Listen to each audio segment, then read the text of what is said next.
నీతిమంతులుగా చేయబడిన మన జీవితాల్లో ఉన్నప్పుడు మనము ధైర్యంతో ఆయన బలలో ప్రవేశించడానికి మనకు దేవుడు ఆ కృపనిచ్చాడు. కనుక ఈ సమయమందు ఈ సంగతులు మనం తెలుసుకుందాం. నీతిమంతులు సింహము వలె ధైర్యముగా ఉంటారనేటువంటి మాట.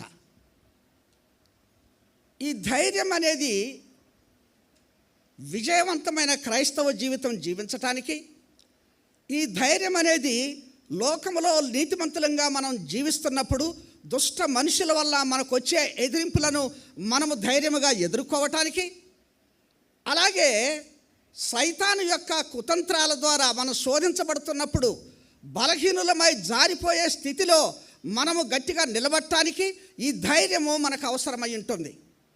ఈనాడు లోకంలో చాలామంది ఇట్టి ధైర్యాన్ని చెడినప్పుడు వారు ఆత్మీయ బలముతో పాటు శారీరక బలాన్ని కూడా పోగొట్టుకొని బలహీనులు అవుతూ ఉంటారు. ఈ ధైర్యం లేనప్పుడు మనం చూస్తుంటాం లోకంలో కొందరు అంటారు, నేను ఆ యొక్క రాత్రిపూట మార్గంలో బండి మీద వస్తున్నప్పుడు నాకు భయం కలిగింది, తెల్లవారే నాకు జ్వరం వచ్చిందని చెప్పేవాళ్ళని చూశాను నేను. మరికొంతమందిని చూస్తాను, రాత్రిపూట శ్మశానం గుండా నేను నడిచొస్తున్నప్పుడు నా వెనక గల్లు గల్లుమని గజ్జల శబ్దం వినిపించింది. ఆ తర్వాత వెంటనే నన్ను దయ్యం పట్టేసింది, కనుక మా బాబుకు దయ్యం పట్టింది, మాకు దయ్యం పట్టింది అని చెప్తున్న వాళ్ళు ఉంటారు. కారణం ఏంటి? భయము కలిగినప్పుడు ఆ స్థానంలో మనలో ఉండే ధైర్యం పోతుంది, నిస్సత్తువ ఆవహిస్తుంది, నిర్వీర్యమైపోతాము. కనుక ఏమీ చేయలేము. కనుక భయం అనేది మనుషుడిని ఎలా కృంగదీస్తుందో చూడండి. లోకంలో ఈ దినాల్లో చాలామంది ఇట్టి భయాల చేత కృంగిపోతుంటున్నారు. కానీ దేవుడు తన ప్రజలకు ధైర్యాన్ని ఇవ్వటానికి ఇష్టపడుతుంటున్నాడు. సాతానుడు కూడా విశ్వాసుల మధ్యకు వాడు తీసుకొని వచ్చే ప్రథమమైన అస్త్రం ఏంటంటే భయం కలిగించటమే. అలా భయం కలిగించినప్పుడు వాళ్ళు ఆటోమేటిక్గా బలహీనులు అవుతారు, ధైర్యాన్ని కోల్పోతారు. తర్వాత వారు పాపంలో పట్టడానికి అవకాశం ఉంటుందని సాతానుడు వాడు ఆ భయం అనే అస్త్రాన్నే ఉపయోగిస్తూ ఉంటాడు. కనుక ఈ సమయమందు ప్రియులారా, మనము ఇట్టి సాతాను కుతంత్రాలను మనం ఎరిగినటువంటి వారమై ఈ లోకములో మనము ధైర్యం కలిగి ఉండటానికి ఆ గొప్ప దేవుడు మనకు శ్రేష్టమైన తన పరిశుద్ధ గ్రంథమునిచ్చి ఆ గ్రంథములో లేఖనానుసారమైనటువంటి ధైర్యమును కలిగించేటువంటి వాగ్దానాలు ఇచ్చి వాటి ద్వారా మనల్ని నడిపిస్తున్నాడు. గనక ఈనాడు లోకములో మనం ధైర్యముగా మన యాత్రలో మనం ముందుకు సాగగలుగుతూ వస్తుంటున్నాం. కనుక అట్టి ధైర్యాన్ని మనము ఈనాడు కలిగి ఉండాలి. భక్తుడైన దావీదు అంటాడు ఒక మాట, లోకంలో చూడండి 144వ కీర్తన 1వ వచనం గమనించినప్పుడు ఆయన అంటాడు, నాకు ఆశ్రయ దుర్గమైన యెహోవా సన్నుతింపబడునుగాక, ఆయన నా చేతులకు యుద్ధమును నా వ్రేళ్లకు పోరాటమును నేర్పువాడై ఉన్నాడు. కనుక ఇలా పోరాటము, ఇలా ధైర్యం కలిగినటువంటి మనుషుడు ఇంత గొప్ప మాట చెప్తూ ఉన్నాడు దావీదు. ఎందుకంటే అనేక మార్లు శత్రువుతో మనం పోరాడుతున్నప్పుడు అది ఆయన మనకు తన లేఖనాల ద్వారా ధైర్యం ఇస్తూ ఉంటాడు. ఇటువంటి మనుషుడే, ఇంత ధైర్యం కలిగిన మనుషుడే కొన్నిసార్లు సాతానుడు తీసుకొని వచ్చేటువంటి ఉచ్చులో పడ్డప్పుడు దాని వలన కలిగిన ఆ భయము ఎలా ఆయనను అనేక మార్లు కృంగదీసిందో మనం కీర్తనల గ్రంథాల్లో భక్తుడైన దావీదును గూర్చి మనం చూస్తూనే ఉంటాం. కనుక ప్రియమైనటువంటి వారులారా, ఇట్టి ధైర్యము ఈనాడు లోకములో మనకు అవసరమై ఉంటుంది. ఎందుకనంటే సాతానుడేమో మనలో ధైర్యాన్ని పోగొట్టడానికి వాడెప్పుడూ దేవుని దగ్గర తన బిడ్డలైన వారి మీద అభియోగాలు మోపటానికి సిద్ధంగా ఉంటాడు. మీరు ప్రకటన గ్రంథం 12వ అధ్యాయం 10-11 వచనాలు చూస్తే వాడెప్పుడు దేవుని ప్రక్కన నిలబడతాడట. కనుక వాడు మనల్ని అక్యూజింగ్ చేయటానికి, మన మీద నేరారోపణ చేయటానికి వాడు 24/7 అంటే ఎల్లప్పుడూ. ఎందుకని? మనలో మచ్చలు చూపించి, మనలో డాగులు చూపించి, మనలో జారిపోయిన స్థితి చూపించి, ఈయన ఈ పాపం చేసినాడు, నువ్వు ఈ పాపం చేసినావు అన్నప్పుడు దానివల్ల కలిగే భయం వల్ల మనం ఆత్మీయ బలాన్ని పోగొట్టుకొని, ధైర్యాన్ని పోగొట్టుకొని పాపంలో పడిపోయే స్థితి ఉంటుంది అనేటువంటి సంగతిని మనం గుర్తెరగాల. ఆ బ్లాక్మెయిలింగే సాతానుడు అనేక సార్లు మన జీవితాల్లో మనకు చేస్తూ ఉంటాడు. అందుకనే విశ్వాస సంబంధమైన జీవితంలో అనేక మంది ధైర్యంగా ఎందుకు ఉండలేరు, ప్రభువుని గురించి ధైర్యంగా ఎందుకు మాట్లాడలేరు, కనుక వారి యొక్క వ్యక్తిగత జీవితాల్లో వాళ్ళ ప్రవర్తనలో ధైర్యంగా మరి సంఘములో దేవుని యొద్దకు రాలేరు. కారణం ఏంటంటే వాళ్ళలో కలిగి ఉన్నటువంటి ఆ భయము. ఎందుకని లోపల కలిగి ఉండేటువంటి ఏదైనా మచ్చ డాగు ఒక మనుష్యుడిని, ఒక విశ్వాసిని బలహీనపరిచినప్పుడు కొన్నిసార్లు వాళ్ళు ధైర్యంగా ఎదుర్కోలేరు, చెడును ఎదుర్కోలేరు. కనుక ఈ సంగతిని మనం ఎరిగినటువంటి వారమై ప్రియులారా, ఈ సమయంలో ప్రభు బలలోనికి ప్రవేశించే మనము ఆ ధైర్యము దేవుడు తన ప్రజలైన వారికి, నీతివంతులైన వారికి ఏ విధంగా ఇస్తాడనేటువంటి సంగతిని మనం చూద్దాం. దేవుని యొక్క వాక్యములో మరి మనం గమనించినప్పుడు అనేక విధాలైనటువంటిది. మొదటే మనం చెప్పుకుంటున్నాం, ఇది కండిషనల్. ఈ ధైర్యం అనేది అంటే నీతిమంతమైన జీవితము, నీతిమంతులుగా ఉన్నవారికి ఈ నీతి, ఈ యొక్క మరి ఈ జీవితం మనకి ఎలా వస్తుందనంటే మారు మనసు ద్వారా, పాపక్షమాపణ, రక్షణ పొందడం ద్వారా ఈ నీతిని మనం కలిగి ఉంటాం. అట్టి నీతిమంతులు ఈ ధైర్యాన్ని లేఖనానుసారంగా దేవుని వాక్యంలో చూపించిన రీతిగా మనం పొందుకోగలుగుతాం. నేను ఇప్పుడు ఈ సమయం అందు సాధ్యమైనంత వరకు, ఎందుకంటే చెప్తా పోతూ ఉంటే వస్తూ ఉంటుంది, అయితే సాధ్యమైనంత వరకు ఫిల్టర్ చేయటం అనేది నేర్చుకోవాలి. ఆ విధమైనటువంటి ఫిల్టర్ చేసిన వర్తమానమే సాధ్యమైనంత వరకు మీకు కొన్ని సంగతులు దేవుడు తన ప్రజలకు ఇచ్చేటువంటి ధైర్యము, నీతిమంతులకు ఇచ్చేటువంటి ధైర్యము దేవుని వాక్యములో మనం ఎలా పొందుకుంటామో తెలుసుకొని అట్టి ధైర్యవంతులంగా, అట్టి ధైర్యం మన జీవితాల్లో మనం అనుభవంలో కలిగి ఉన్న వారంగా ప్రభు బలలోనికి మనం ప్రవేశిస్తే అది మనకెంతో ఆశీర్వాదకరంగా ఉంటుంది. ఈ సమయంలో 6 విధాలైనటువంటి ధైర్యము దేవుని యొక్క లేఖనానుసారంగా నేను మీ ముందుకు తీసుకొని వస్తాను. ఇట్టి 6 విధాలైన ధైర్యాన్ని మనం ఎలా పొందుకోగలుగుతాము అనేటువంటి సంగతులు మనం చూద్దాం. మొదటిది, దేవుని లేఖనానుసారంగా మనకు ధైర్యము ఎలా కలుగుతుందనంటే ఎఫెసీ పత్రిక 3వ అధ్యాయము 12వ వచనం.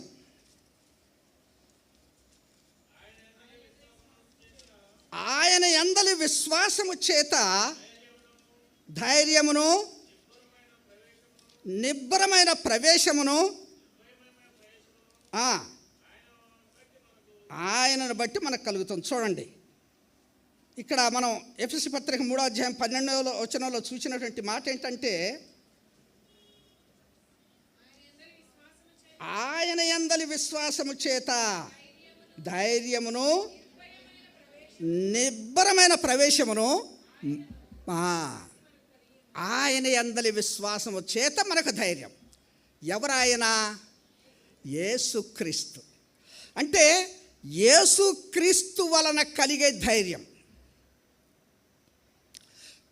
ఈ దినాలలో రక్షించబడిన మన జీవితాలకు ఆయన మనకు ప్రముఖమైన వాడుగా, ప్రాముఖ్యమైన వాడుగా, మన రక్షకుడుగా మనం ఆయన్ని సొంతం చేసుకుంటున్నప్పుడు మనకేమొస్తుందనంటే ధైర్యము కలుగుతుంది. కనుక యేసుక్రీస్తు వలన కలిగే ధైర్యం గమనించండి. మొదటిది, మనము యేసుక్రీస్తు వలన పొందుకునే ధైర్యాన్ని మనం కలిగి ఉంటాం. ఇట్టి ధైర్యము మనకు ఎప్పుడు వస్తుంది? యోహాను 1:12లో వ్రాయబడినట్లుగా, ఆయన యందు మన విశ్వాసం ఉంచుట చేత మనం ఆయనకు కుమారులంగా, కుమార్తెలంగా చేయబడుతున్నాం. గమనించండి, ఆయనను ఎందరు అంగీకరించిరో వారందరికీ, అనగా ఆయన నామమందు విశ్వాసం ఉంచిన వారికి దేవుని పిల్లలగుటకు అధికారం ఇచ్చాడు. అంటే యేసుక్రీస్తు వలన కలిగే ధైర్యము మనము ఆయన యందలి విశ్వాసం వలన, ఆయన మన సొంతం అవుట వలన, ఆయనకు మనము కుమారులము, కుమార్తెలుగా చేయబట్టం వలన మనకేమొస్తుందనంటే ధైర్యం వస్తుంది. ఆ ధైర్యాన్ని బట్టి మనము ముందుకు సాగగలుగుతూ ఉంటున్నాం. దేవుని ప్రజలైన వారు అలాగా ఆ దేవుణ్ణి కలిగి ఉన్నప్పుడు చూడండి, కొన్నిసార్లు మనము ఎంతగా ప్రార్థన కూడికల్లో మనము ఆయనను మనం సొంతం చేసుకున్నప్పుడు మనం ఎలా కన్నీటితో, మనం ఎలా మూలుగులతో తండ్రి, అబ్బా, నాయనా, ప్రభువా అని మనం ఎలా సంబోధించి ప్రార్థన చేయగలుగుతున్నాం? అంటే నేను ఆయన బిడ్డను, నేను ఆయన కుమారుణ్ణి, కుమార్తెను అనేటువంటి ఆ భావన, ఆ విశ్వాసాన్ని బట్టి మనం ఎంతో హక్కుతో ఆయనను అడుగుతూ ఉంటాం. అందుకనే యేసుక్రీస్తుని బట్టి మనకు కలిగే ధైర్యం ఏంటంటే, ఆయన తండ్రి, అబ్బాని వేడుకుంటూ హక్కుపూర్వకమైన స్వస్థతలు పొందుతూ ఆ ప్రభు ద్వారా మనం ధైర్యవంతులం కాగలుగుతుంటున్నాం. లోకంలో చాలామంది ఎంత ధైర్యంగా కేవలం ఆయన నామమును బట్టి పొందిన ఆ విజయాలు మనం చూస్తాం. మరి భక్తుడైనటువంటి దావీదు కూడా తాను అంత గొప్ప బలశాలి అయిన గొలియాతును ఎదుర్కోవటానికి పోయినప్పుడు ఎవరిని బట్టి ఆయనకు ఆ ధైర్యం వచ్చింది? గొలియాతు ముందు దావీదు యొక్క పర్సనాలిటీ ఏమిటి, అతనికి ఉన్నటువంటి వయసు ఏమిటి? కానీ అతను ఒక మాట అంటాడు. మీరు మొదటి సమూయేలు గ్రంథం 17:45 చూస్తే, జీవము గల దేవుని, అరే నువ్వు కత్తితో, ఈటతో, బాణంతో ఏదో నా మీదకు వస్తున్నావు, కానీ నేను నా జీవము కలిగిన దేవుని నామము పేరిట నీ మీదకు వస్తున్నా. అంటే దావీదుకు కలిగిన ధైర్యం ఏంటంటే, ఆ దేవుడు నాకున్నాడు. ఆ ధైర్యమును బట్టి గొలియాతు ముందుకు వెళ్ళిపోయాడు. ఆ ఒడిసెలతోనే వాడిని కూలదూశాడు. ఎక్కడి నుంచి వచ్చింది ఈ ధైర్యం? ఎక్కడి నుంచి వచ్చింది? వాళ్ళిద్దరిని పోల్చుకుంటూ చూసినప్పుడు, ఎందుకంటే దావీదు తన అనుభవంలో ఆ దేవుణ్ణి తన సొంతం చేసుకున్నాడు. ఆయనను బట్టి కలిగిన ధైర్యము వాడిని కూలదోయటానికి కారణమైంది. కనుక విశ్వాస సంబంధమైన జీవితంలో ప్రియులారా, మనకు యేసుక్రీస్తుని బట్టి కలిగే ధైర్యం. మనం ఇంకా మొదటి రాజులు 18 అక్కడ 36-38 చూస్తే, ఏలియా కూడా కర్మెల పర్వతం పైన అలాగే ఉంటుంది. అక్కడ కూడా ఏలియా పరిస్థితి అదే. 450 మంది బయలు ప్రవక్తలు ఉన్నారు. దేవుని నామం పేరిట ఒకే ఒక వ్యక్తి ఏలియా ఉన్నాడు. వాళ్ళు తలుచుకుంటే ఏలియా అక్కడేం మిగలడు. కానీ ఎవరిని బట్టి? ఆ దేవుని బట్టి ధైర్యం వచ్చింది. అక్కడ ఎంత హృదయపూర్వకంగా ప్రార్థన చేస్తాడంటే, దేవా, లోకములో ఇవన్నీ కూడా, వీటన్నిటిని కూడా నేను కేవలము నీ సెలవును బట్టి చేశాను కదా, నీ చిత్తమును బట్టి జరిగించాను కదా. ఇప్పుడు నేను ఒక పెద్ద అపాయములో ఉన్నాను, ఒక పెద్ద ఛాలెంజ్లో ఉన్నాను. నా ప్రార్థన ఆలకించి ఈ యొక్క ఛాలెంజ్ని నెరవేర్చు అన్నప్పుడు, ఆయన ఆకాశం నుండి అగ్ని దిగివస్తుందా రాదనే సందేహం ఏలియాకి లేదు. ఎందుకని? ఆయన ఆ దేవుని బట్టి ధైర్యం తెచ్చుకొని అలా ప్రార్థన చేస్తూ వచ్చాడు. కనుకనే లోకములో యెహోవా దేవుడే దేవుడు అని అందరికీ కూడా ఆ దినమున ఆ కర్మెల పర్వతం పైన ప్రకటన చేయగలుగుతూ వచ్చాడు. ఎలా? దేవుని ద్వారా మనము ధైర్యం పొందుకుంటున్నాం. ఈనాడు మన జీవితాల్లో ఆ ప్రభు, మనము ఆయనను చేర్చుకొని, ఆయనను మనం సొంతం చేసుకొని, ఆయన బిడ్డలుగా మనం చేయబడుతూ వచ్చినప్పుడు ఆయనను బట్టి కలిగే ధైర్యము మనము శత్రువుని ఎదిరించడానికి మనకు సహాయపడుతూ వస్తుంటుంది. కనుక ఈనాడు మన జీవితాల్లో ఇటువంటి ధైర్యాన్ని దేవుడు మనకిస్తున్నాడు. కనుక యేసుక్రీస్తును బట్టి కలిగే ధైర్యం ఇది. ఇకపోతే రెండవ సంగతి మనం చూద్దామా? చూడండి, హెబ్రీ పత్రిక 2వ ధైర్యం మనకు ఎలా కలుగుతుందో చూద్దాం. హెబ్రీ పత్రిక 10:20.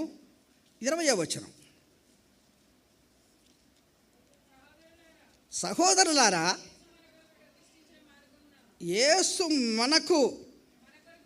మన కొరకు ప్రతిష్ఠించిన మార్గమున, అనగా నూతనమైనదియు జీవము గలదియు ఆయన శరీరము అను తెర ద్వారా ఏర్పరచబడినదియు నైన మార్గమున ఆయన రక్తము వలన పరిశుద్ధ స్థలమునందు ప్రవేశించుటకు మనకు ధైర్యము కలిగి ఉన్నది. చాలు. ఆయన రక్తము వలన పరిశుద్ధ స్థలమునందు ప్రవేశించుటకు మనకు ధైర్యము. రెండవ ధైర్యము యేసుక్రీస్తు రక్తమును బట్టి మనకు కలుగుతుంది. గమనించారా? కనుక ఆయన పరిశుద్ధ రక్తం వలన మనకు ధైర్యం. ఈనాడు యేసు రక్తము మన జీవితాలను పవిత్రీకరించిన కారణాన, మనము పరిశుద్ధపరచబడిన కారణాన మనకు ధైర్యం వస్తుంది. ఇట్టి అనుభవము మనము కలిగిన వారంగా ఉంటే ఎంత ధన్యత. 1 యోహాను 1:7 వ్రాయబడినట్లుగా ఆయన కుమారుడైన యేసు రక్తము మనలను ప్రతి పాపము నుండి కడిగి పవిత్రులుగా చేస్తుంది. కనుక ప్రభువు యొక్క రక్తం వలన మనకు కలిగే ఈ ధైర్యం ఈ సత్యాలు మనము తెలుసుకున్న వారంగా ఉండాలి. ఎప్పుడైతే మనము పాపమును ఒప్పుకోలుతో వస్తామో మనకు ఒక ధైర్యం అనేది వస్తుంది. అయితే ఆ పాపము మనలో ఉన్నంత వరకు మనము పిరికి వారంగా ఉంటాం, మనం ప్రభువు చెంతకు రాలేని వారంగా ఉంటాం. ఒకానొక సమయంలో ఆ యొక్క తప్పిపోయిన కుమారుడి కథలో మనం చూస్తాం. ఆ ఐశ్వర్యవంతుని యొక్క రెండవ కుమారుడు తన స్వనీతి మీద ఆధారం చేసుకొని తన ధనాన్ని తీసుకొని వెళ్ళిపోయి పాడు చేసుకొని దురవస్థలో ఉన్నప్పుడు, తను పాపం వలన సిగ్గుతో తండ్రి వద్దకు రాలేని స్థితిలో వాడు ఉన్నప్పుడు వాడు చేసింది ఏంటంటే ఒప్పుకోలుతో వచ్చాడు.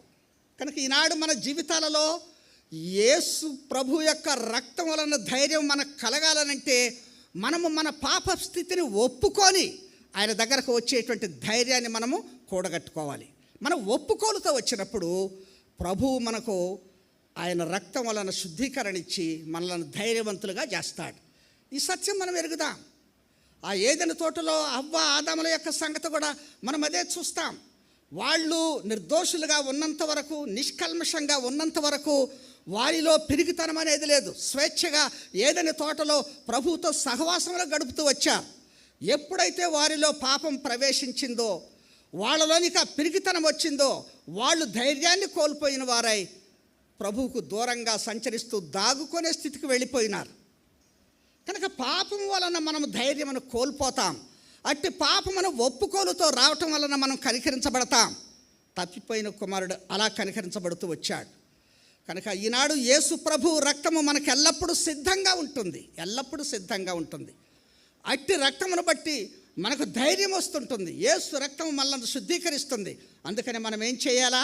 హెబ్రీ పత్రిక 4వ అధ్యాయము 16వ వచనంలో రాయబడిన మాట చూడండి. గనుక మనము కనికరింపబడి సమయోచితమైన సహాయము కొరకు కృప పొందునట్లు ధైర్యముతో కృపాశ్రమం వద్దకు చేరుదాం. మనము కనికరింపబడి ఆయన కృప పొందునట్లుగా ధైర్యముతో ఎప్పుడైతే మనము ఇట్టి కృప కొరకు వేడుకుంటూ, ఆయన కనికరము కొరకు కోరుకుంటూ, మన పాపములను మనం ఒప్పుకోలుతో వచ్చినప్పుడు ఆ ప్రభు రక్తము మనల్ని శుద్ధీకరించటం చేత మనకు కలిగే ధైర్యం ఈనాడు యేసు ప్రభు రక్తము వలన మనము ధైర్యము పొందుకోగలుగుతుంటున్నాం. ఈ అనుభవము విశ్వాసలంగా మన జీవితాల్లో మనం కలిగి ఉంటున్నామా? మనం ఏదో ఆచారంగా అలవాటుగా ప్రతి ఆదివారము బల్లను పంచుతున్నప్పుడు దానిలో చేతులెత్తి పాలు పొందే వారముగా ఉంటున్న ఆ పరిస్థితుల్లో మనము ఆయన రక్తం వలన కడుగబడిన అనుభవం కలిగి ఆ ధైర్యంతో మనము చేతులెత్తగలుగుతుంటున్నామా?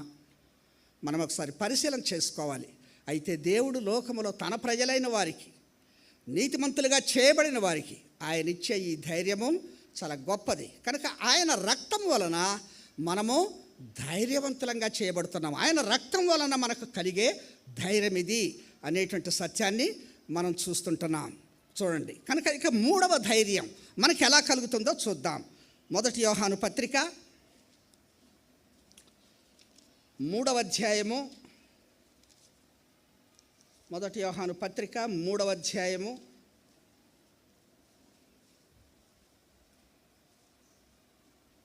21వ వచనం గమనించండి.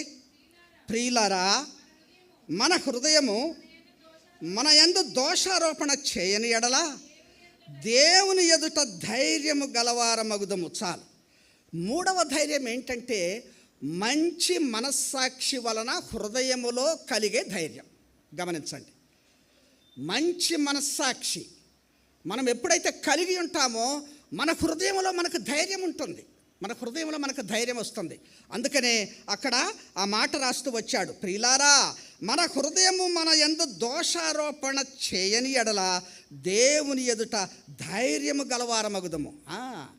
మన మనస్సాక్షి మన మీద దోషారోపణ చేయకుండా ఉంటే, మన హృదయంలో కల్మషము లేకుండా ఉంటే మనము దేవుని ఎదుట ధైర్యము గలవారంగా ఉంటాం. ఎప్పుడైతే మనలో పాపం ఉంటుందో, మనలో దోషం ఉంటుందో, మనము ఆ గిల్టీనెస్ అనేది ఆ లోపల అదొక న్యూనత మనం కలిగి ఉంటాం. ఎందుకంటే మన మనస్సాక్షి మన మీద దోషారోపణ చేస్తూ ఉంటుంది.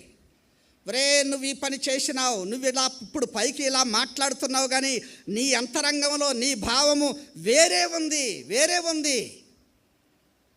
చాలామంది కూడా క్రైస్తవులలో, విశ్వాసులలో కూడా ఎదుటుగా ఉన్నప్పుడు ఒక రకంగా ముఖస్థుతి చేస్తారు.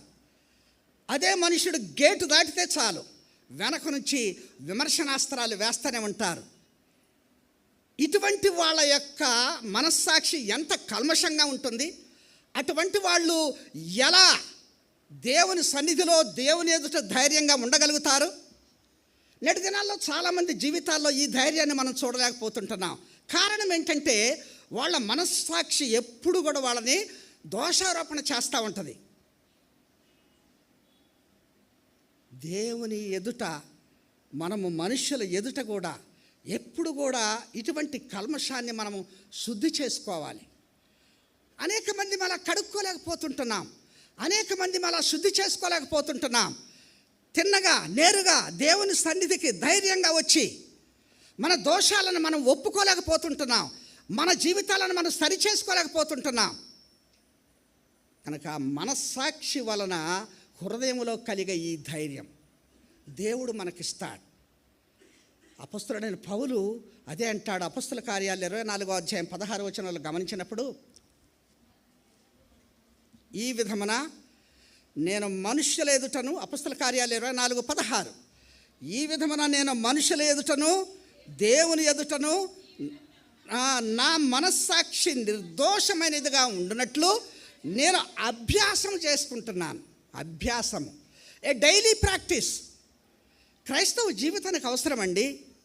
ఒక క్రీడాకారుడు తన ఈవెంట్ కోసము సంవత్సర కాలమంతా ప్రాక్టీస్లో, ఎలా నెట్ ప్రాక్టీస్లో ఉండి వాళ్ళు ఆ యొక్క ఆటలోనికి దిగి విజయం పొందుతారో, విశ్వాస సంబంధమైన జీవితంలో కూడా, క్రైస్తవ జీవితంలో కూడా మనం ఎప్పుడు కూడా ఒక అభ్యాసాన్ని, ఒక ప్రాక్టీస్ని, మన మనస్సాక్షిని మనం శుద్ధి చేసుకునే విషయంలో మనుషుల ఎదుట, దేవుని ఎదుట ఉన్నదా ఈ క్రమం? మనకు ఈ అలవాటు మన జీవితాల్లో ఉన్నదా?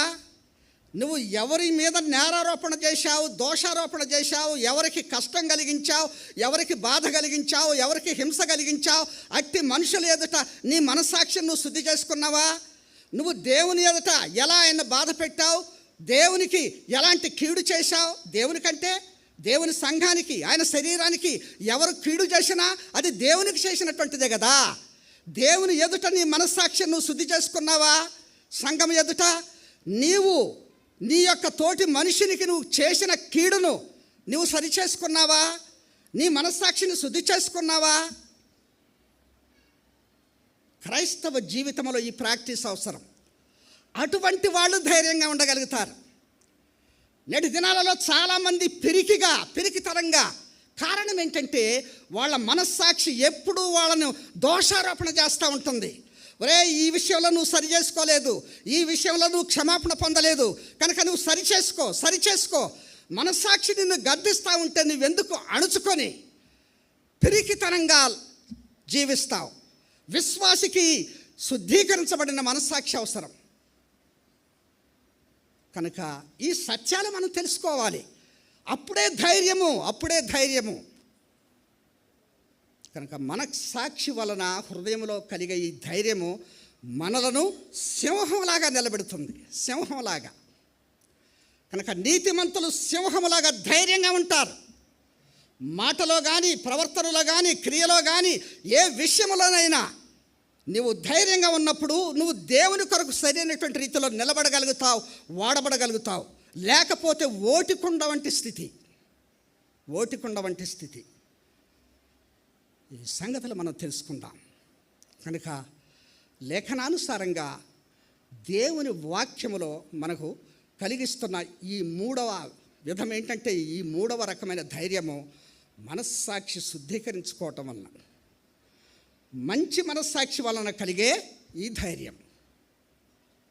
ఈ సత్యాన్ని మనం తెలుసుకుందాం. ఇక నాలుగవ విధమైన ధైర్యం ఏంటో మనం చూద్దాం. చూడండి, హెబ్రీ పత్రిక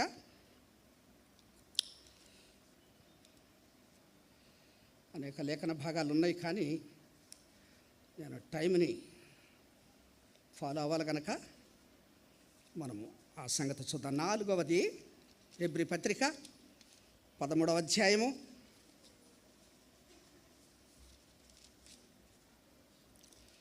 5-6 వచనాలు గమనించండి.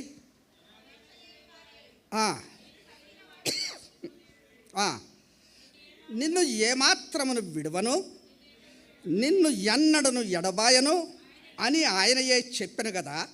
కాబట్టి ప్రభు నాకు సహాయుడు, నేను భయపడను, నరమాత్రుడు నాకేమి చేయగలడు అని మంచి ధైర్యముతో చెప్పగలవారమై ఉన్నాం. మంచి ధైర్యముతో చెప్పగలవారమై ఉన్నాం. ఈ ధైర్యం ఎక్కడి నుంచి వస్తుంది? వాగ్దానముల వలన కలిగే ధైర్యం.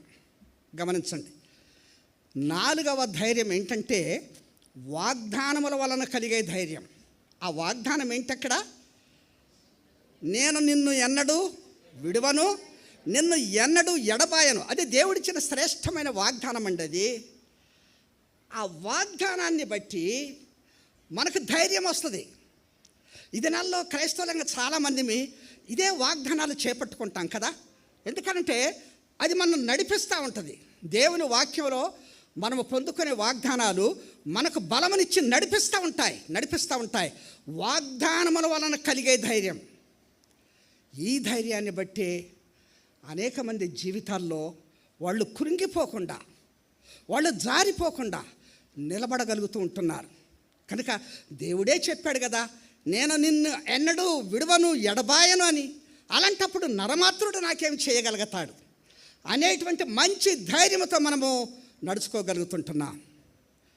ఇలాంటివి దేవుని యొక్క వాక్యములో అనేకమైన వాగ్దానాలు ఉన్నాయి మనకు. ఈ వాగ్దానాలను బట్టే అనేక మంది భక్తులు నడుచుకోగలుగుతూ వచ్చినారు. ఎందుకంటే ఆయన వాగ్దానం ఉన్నది కనుక.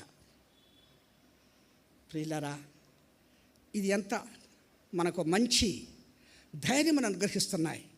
నేటి దినాల్లో దేవుని యొక్క వాగ్దానాలు మన ఎలా నడిపిస్తూ ఉంటాయి, ముందుకు ఎలా నడిపిస్తూ ఉంటాయి. కనుక ఈ సత్యాలు మనం తెలుసుకొని జీవించాల్సిన వారంగా ఉంటున్నాం. ఆయన వాగ్దానాలను బట్టి మనకు కలిగేటువంటి ఈ ధైర్యం. ఇది మనం ఎన్నో చూసాము, 4వది చూసాము. కనుక ఇట్టి వాగ్దానాలతో దేవుడు మనల్ని అనుదినము నడిపిస్తూ ఉంటాడు. అనేక మంది జీవితాల్లో మనం చూస్తూ ఉంటాం. వాగ్దానాలు చేపట్టి ముందుకు నడుస్తున్నప్పుడు దానివల్ల కలిగినటువంటి ధైర్యాన్ని బట్టి మనం లోకంలో ఎంతో విజయవంతంగా ముందుకు వెళుతుంటున్నామో అనేటువంటి సత్యాలన్నిటిని కూడా మనం చూస్తూ ఉంటున్నాం. ఎందుకంటే దేవుడు ఆ రీతిగా మనకు శత్రువు పైన విజయం ఇస్తాడు. ఆయన వాగ్దానాలను చేపట్టే మనం ముందుకు వెళతాం. లేవియకాండంలో కూడా 27వ అధ్యాయం 6వ వచనంలో చూసినప్పుడు ఆయన అంటాడు, శత్రువు విషయంలో నేను వాటిని తొలగించి, చూడండి ఆ మాట ఒకటి ఉంటుంది. లేవియకాండం 27వ అధ్యాయం 6వ వచనంలో ఒక మాట గమనించండి. 26వ అధ్యాయం 7వ వచనం అండి, క్షమించండి, 26:7 లేవియకాండం.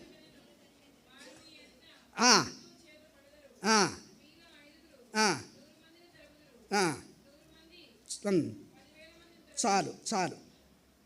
కనుక ఇక్కడ మనం గమనిస్తుంటున్నప్పుడు చూడండి, మీరు శత్రువును తరుగుతారు, వాళ్ళ మీద విజయం పొందుతారు అనేటువంటి ఆ యొక్క వాగ్దానము దేవుని ప్రజలకు ఎంత బలాన్ని ఇస్తే వాళ్ళు అంత గొప్పగా వారు విజయం పొందగలుగుతూ వచ్చినారు. అంటే వాగ్దాన బలం అనేది మనుషులకు ఏం చేస్తుందనంటే అది వారిలో ధైర్యాన్ని నింపుతూ ఉంటుంది. అబ్రహాముకి అంత ధైర్యం ఎక్కడి నుంచి వచ్చింది?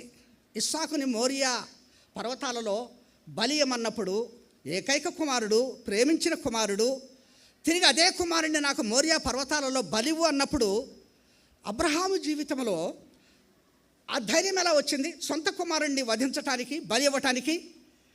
దేవుడిచ్చిన వాగ్దానం అబ్రహాముకు ఉంది. దేవుడిచ్చిన వాగ్దానము అబ్రహాముకు ఉంది. అదే మీరు హెబ్రీ పత్రిక 11వ అధ్యాయము 17-19 వచనాలు చూస్తే అక్కడ రాయబడుతున్న మాట ఏంటో తెలుసా?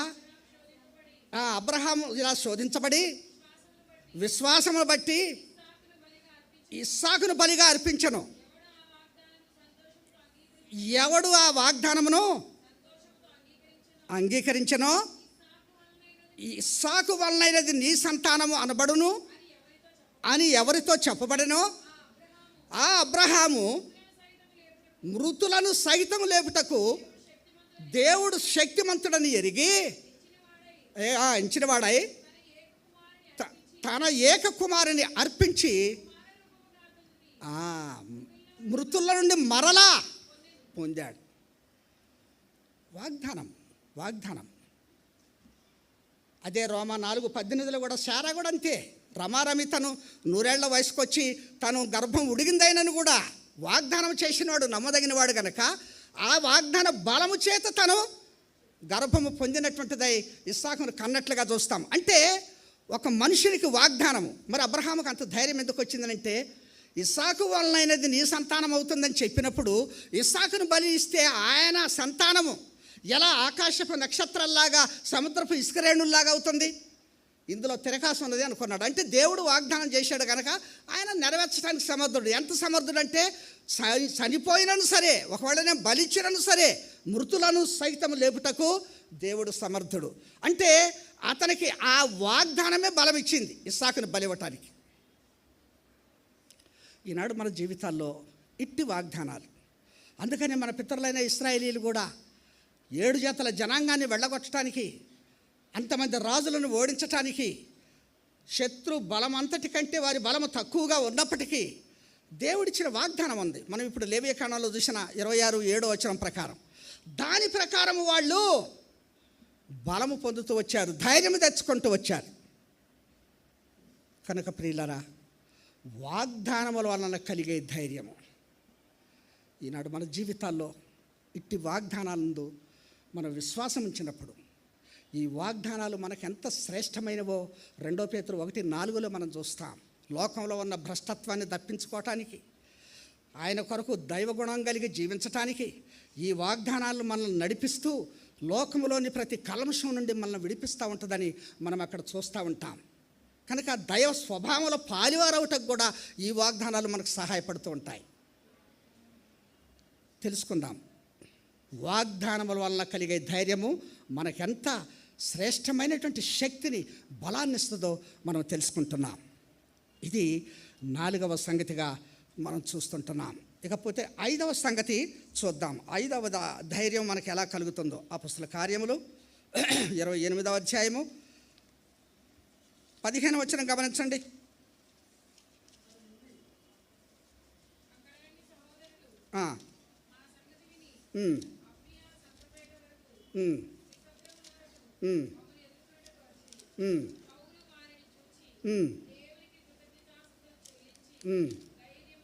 ధైర్యం తెచ్చుకున్నాను. చాలు. ఇక్కడ మనం చూస్తున్నాము, పౌలు వారిని చూచి దేవునికి కృతజ్ఞతాస్తుతులు చెల్లించి ధైర్యము తెచ్చుకొనెను అని చూస్తున్నాం. 5వ విధమైన ధైర్యము ఎలా కలుగుతుందంటే కృతజ్ఞతాస్తుతులు చెల్లించుట వలన. గుర్తించండి, మనం ఎప్పుడూ మన జీవితాలలో దేవుని యొద్ద నుంచి మనము పొందిన మేళ్ల విషయమై మనము కృతజ్ఞతాస్తుతులు చెల్లిస్తున్నప్పుడు మనకు ధైర్యం కలుగుతుంది. కనుక కృతజ్ఞతాస్తుతులు చెల్లించటం వలన కలిగే ఈ ధైర్యం ఎంత గొప్ప ధన్యత. అందుకనే లోకంలో చాలాసార్లు మనకు ఇట్టి మర్మము, ఇట్టి అనుభవాన్ని మనము కలిగి ఉండలేకపోతుంటున్నాం. కనుక ఆ విధంగా మనము కృతజ్ఞతాస్తుతుల వలన ఆ ధైర్యాన్ని మనం తెచ్చుకుంటాం. ఎందుకంటే 27వ అధ్యాయంలో అపొస్తలుల కార్యాలు 27వ అధ్యాయం చదివినప్పుడు అతి భయంకరమైన పరిస్థితి గుండా పౌలు వెళుతూ వచ్చాడు. ఆ వాడ పగిలిపోయే పరిస్థితి, ప్రాణాలు పోయే పరిస్థితి, బ్రతుకుతామన్న ఆశ లేని పరిస్థితి, ఎంత భయము, ఎంత దిగజారిన స్థితి పౌలు కలిగి ఉంటాడు. కానీ దేవుని అద్భుతాన్ని బట్టి చివరికి ఏం చేశాడు పౌలు?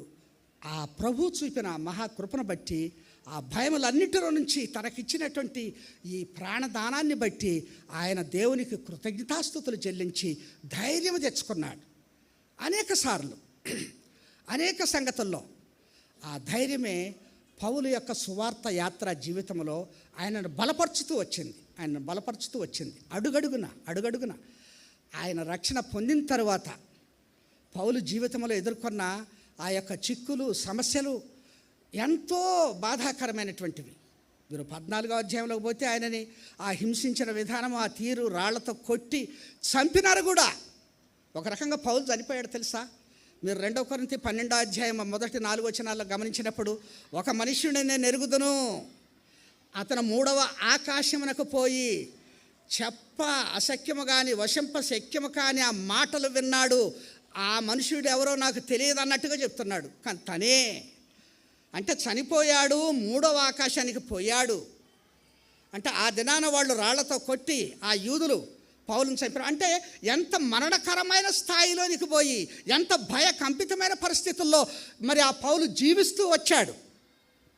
కానీ ప్రతి పరిస్థితుల్లో కూడా దేవునికి కృతజ్ఞతాస్తుతులు చెల్లించిన మూలంగా ఆయన ధైర్యం పొందుకుంటూ వచ్చాడు. విశ్వాసులమైన మన జీవితాల్లో కూడా ప్రతి పరిస్థితికి మనము ఆయనకు కృతజ్ఞత చెల్లించే వారంగా ఉండాలి. మీరు యోబు గ్రంథం 1వ అధ్యాయం 21వ వచనంలో చూస్తాం కదా. అక్కడ కూడా ఏం చేశాడు? జరిగిన నష్టానికి కూడా దేవుడే ఇచ్చాడు, దేవుడే తీసుకున్నాడు. ఆయన నామమునకే మహిమ కలుగునుగాక. చెడులో కూడా కృతజ్ఞతలు చెల్లించాడు, స్తుతి చెల్లించాడు. ఎలా ధైర్యం తెచ్చుకోగలిగినాడు, ఎలా బలము పొందుకోగలిగినాడు. అసలు అతనికి ఎంత నిరీక్షణ ఉంటే అలా చేయగలుగుతాడు, ఎంత కృతజ్ఞత దేవుని పట్లుంటే ఆ మాట పలకగలుగుతాడు. మీరు యోబు గ్రంథం 19వ అధ్యాయం 25-26 వచనాల్లో కూడా అదే చూస్తాము. అతని యొక్క నిరీక్షణతో కూడిన ఆ యొక్క విశ్వాసంతో కూడిన ఆ మాటలు, నా విమోచకుడు సజీవుడని నేను ఎరుగుదును, ఆయన ఈ భూమి మీద నిలుస్తాడని నేను ఎరుగుదును, ఇలాగ నా చర్మము చీకిపోయిన తర్వాత కూడా నేను ఆయనను చూస్తాను. ఇది ఎలాంటి ధైర్యము, ఇది ఎలాంటి విశ్వాసము, ఇది ఎలాంటి నిరీక్షణ! ఈనాడు భక్తి జీవితంలో, క్రైస్తవ జీవితంలో, విశ్వాస జీవితంలో నీతిమంతులమైన మనము ఇట్టి ధైర్యాన్ని, ఆయనని ఎల్లప్పుడూ అన్ని వేళలా అన్ని పరిస్థితుల్లో ఆయనకు మనం కృతజ్ఞత చెల్లించినప్పుడు మనము ధైర్యం తెచ్చుకుంటాం. కనుక కృతజ్ఞతా స్తుతుల వలన కలిగే ధైర్యం ఇది 5వ ధైర్యాన్ని మనం చూస్తూ వచ్చాం. ఆఖరిది, చివరిదైన 6వ ధైర్యం మనకు ఎలా కలుగుతుందో మనం చూద్దాం. అపొస్తలుల కార్యములు 4వ అధ్యాయము 13వ వచనం గమనించండి. వారు పేతురు యోహానుల ధైర్యము చూచినప్పుడు వారు విద్యలేని పామరులని గ్రహించి ఆశ్చర్యపడి వారు యేసుతో కూడా ఉండిన వారని గుర్తెరిగిరి చాలు. వారు పేతురు యోహానుల ధైర్యమును చూచినప్పుడు వారు విద్యలేని పామరులను గ్రహించి, పేతురు యోహానుల ధైర్యం ఇది దేనివల్ల వస్తుందంటే అభిషేకము వలన కలిగే ధైర్యం. 6వది గమనించండి, అభిషేకము వలన కలిగే ధైర్యం. ఇది ఎలా చెప్పగలుగుతున్నారు వీళ్ళు? అంతకుముందు వాళ్ళ జీవితాల్లో యోహాను, పేతురు వీళ్ళ సంగతి ధైర్యం లేకనే కదా పిరికివాడయి భయపడి పేతురు యేసు ప్రభువును ఎరగనని బొంకిన స్థితి మనం చూస్తున్నాం కదా. తన ప్రాణాన్ని దక్కించుకోవటానికి, తన హింసను, తన బాధను తప్పించుకోవటానికి యేసు ఎవరో నాకు తెలియదని చెప్పి బొంకినటువంటి వాడు కదా. మరి ఇప్పుడు ఎక్కడి నుంచి వచ్చింది ఈ ధైర్యము? అభిషేకం వలన కలిగిన ధైర్యం. గమనించండి, అపొస్తలుల కార్యాలు 1:8 ప్రకారము ప్రభు ఆరోహణమైపోతున్నప్పుడు ఆయన కొరకు కనిపెట్టుకొని ఉండటానికి మీరు నిలిచి ఉండండి, పైనుంచి మీరు శక్తి పొందినప్పుడు మీరు ధైర్యవంతులు అవుతారు అని చెప్పినటువంటి ఆ మాట, వారు ఎప్పుడైతే పరిశుద్ధాత్మతో అభిషేకం పొందుతూ వచ్చారో వారిలోనికి శక్తి, దేవుని శక్తి, ఆత్మశక్తి ప్రవేశిస్తూ వచ్చిందో వాళ్ళు ధైర్యవంతులై ఏం చేస్తున్నారు? ఇప్పుడు ప్రకటిస్తున్నారు యేసుని నిర్భయంగా. ఒక మాట అంటాడు, మీరు అపొస్తలుల కార్యాలు 2వ అధ్యాయంలో పోతే ఇశ్రాయేలీలు అక్కడ ఉన్న యూదులందరి దగ్గరికి పోయి, ముష్కరులారా, మూర్ఖులారా, ఆ నిజరక్షకుడైన యేసు ప్రభును మీరే కదా సిలువ వేసింది.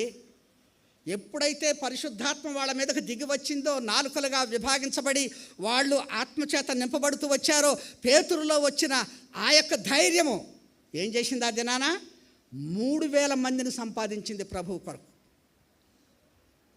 పేతురులోకి వచ్చిన ధైర్యము, ఆ అభిషేకము. ఈనాడు యేసు ప్రభు నిజంగా మనం మారు మనసు, పశ్చాత్తాపము, పాపక్షమాపణ పొందితే మనకు వరముగా ఇయ్యబడిన ఆ పరిశుద్ధాత్ముడు మనలో నివాసం చేస్తే మనకు ధైర్యం వస్తుంది. ఇట్టి అభిషేకాన్ని మనం కలిగి ఉంటున్నామా? ఆత్మాభిషేకాన్ని మనం కలిగి ఉంటున్నామా? యేసు ప్రభు వాళ్ళతో ఒక మాట అంటాడు, గమనించండి. మత్తయి సువార్త 10వ అధ్యాయం 19-20 వచనాలు. ఈ మాట గమనించండి. మత్తయి సువార్త 10వ అధ్యాయం 19-20 వచనాలు.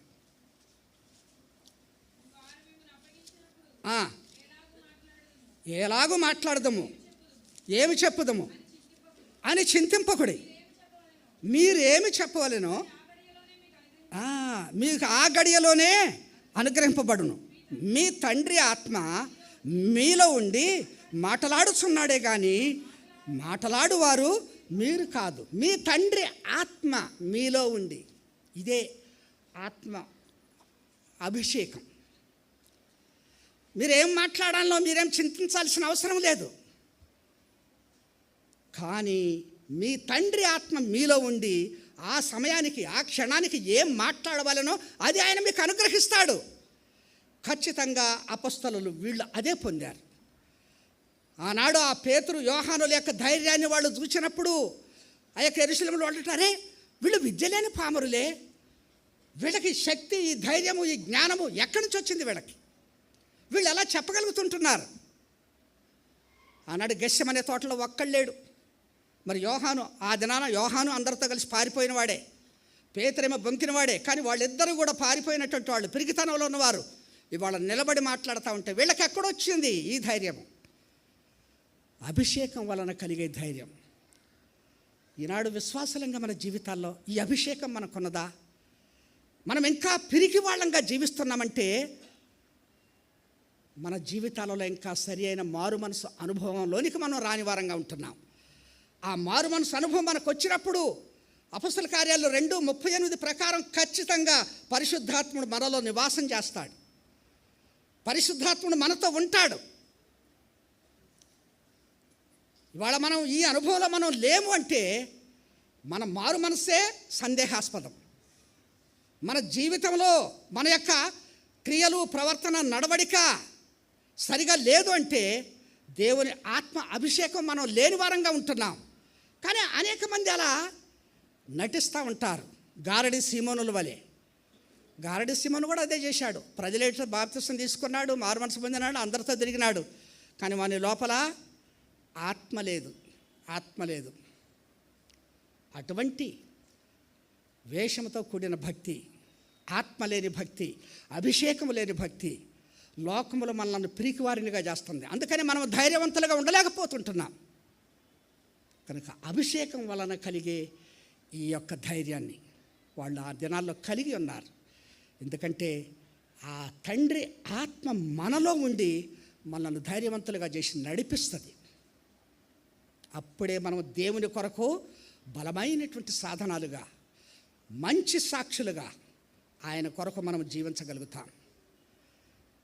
ఈ సమయమందు ప్రభు బలంలోనికి వచ్చే మన జీవితాల్లో ఈ 6 విధాలైనటువంటి ఈ ధైర్యానికి మూలమైన ఒకే ఒక సంగతి ఏంటంటే, ఇప్పుడు ఒక పూలదండలో ఒక దారం ఎలా కనపడకుండా ఉండి ఆ పూలదండకు ఆ పూలకు సౌందర్యాన్ని తీసుకొని వస్తుందో, క్రమంగా పేర్చబడిన పూలు ఒక మాలగా ఒక దండగా మనకు కనపడటానికి అంత అందం సంతరించడానికి కారణమైన ఆధారమైన ఆ దారం ఎలా ఉంటుందో, ఇవాళ ఈ 6 విధాలైన ఈ ధైర్యానికి కారణమైన ఒకే ఒక సంగతి, అదే మారు మనస్సు. ఆ మారు మనస్సు ద్వారా మనము పొందుకొనిన పాపక్షమాపణ రక్షణ, దాని వలన ఈ 6 విధాలైన ధైర్యము మనకొస్తుంది. ఉన్నదా? వీటన్నిటికీ మూలాధారమైన ఈ మారు మనసు అనుభవము, ఈ యొక్క పాపక్షమాపణ రక్షణ అనుభవం మన జీవితాల్లో ఉంటే ఈ 6 విధాలైన ధైర్యాన్ని, ఈ 6 ధైర్యాన్ని మనం కలిగి లోకములో ఆయన కొరకు సాక్షులుగా మనం జీవించగలుగుతాం. కనుక ప్రియులారా, మనం తెలుసుకుందాం, ఇట్టి ధైర్యాన్ని మనం కలిగి ఉందాం. కనుక ఇంతవరకు మనం చూసినటువంటి ఈ యొక్క ధైర్యములో మనము ఆయన మరి ఆ యేసుక్రీస్తు వలన కలిగిన ఆ ధైర్యము, ఆయన రక్తం వలన కలిగిన ఆ ధైర్యము, మరి ఆయనను కృతజ్ఞతాస్తుతుల వలన పొందిన ఆ ధైర్యము, అలాగే ఆయన వాగ్దానముల వలన పొందిన ఆ ధైర్యము, అలాగే ఆయన యొక్క మరి అభిషేకం వలన పొందిన ఆ ధైర్యము మనం కలిగి ఉంటున్నామా? కనుక ఇన్ని విధాలైనటువంటి ఈ ధైర్యము దేవుడు మనకిస్తున్నాడు. నీతిమంతులు సింహము వలె ధైర్యంగా ఉంటారు, సింహము వలె ధైర్యంగా ఉంటారు. కనుక అట్టి నీతిమంతమైన జీవితం మనలో ఉన్నప్పుడే నీతిమంతులకు ఉద్దేశించినటువంటి బల్లది. ఇట్టి నీతిమంతమైన జీవితం ద్వారా ఇట్టి ధైర్యాన్ని మనము మన జీవితాల్లో మరి కలిగి ఉన్నామో లేదో మనం పరిశీలన చేసుకొని, ఒకవేళ మనం ఏ భాగంలోనైనా లోపించితే ఆ భాగమును మనం ప్రభువు దగ్గర పొందుకోవటానికి క్షమాపణతో, ప్రభువా, ఈ దినాల్లో నిన్ను నేను ఈ రీతిగా నీ రక్తాన్ని కోరుకోలేకపోతున్నా, నీ నామంలో నిలబడలేకపోతున్నా, నిన్ను ఎల్లప్పుడూ హృదయమార స్తుతించలేకపోతున్నా, ఎల్లప్పుడూ నా మనస్సాక్షి శుద్ధీకరణ లేకుండా పోతున్నా, నీ అభిషేకము నాలో లేకుండా పోతుంది, అసలు నీ వాగ్దానాల పట్ల నాకు విశ్వాసం లేదు, ఆ వాగ్దానాలను బట్టి నేను బలం తెచ్చుకోలేకపోతున్నా, నన్ను క్షమించి ఇట్టి 6 ఈ ధైర్యము, 6 విధాలైన ఈ ధైర్యము దేవా నాకు దయచేసి నీ బల్లలో యోగ్యంగా పాలు పొందుటగా నాకు సహాయం చేయని ప్రభు సన్నిధిలో వేడుకొని మనం ఆ రీతిగా ఆ బలను సమీపించి ఆ బలలో పాలు పొందితే మనకెంతో ఆశీర్వాదం, మనం ఎంతో బలం పొందుకుంటాం. అట్టి కృప, అట్టి ధైర్యము దేవుడు మనకు దయచేయునుగాక.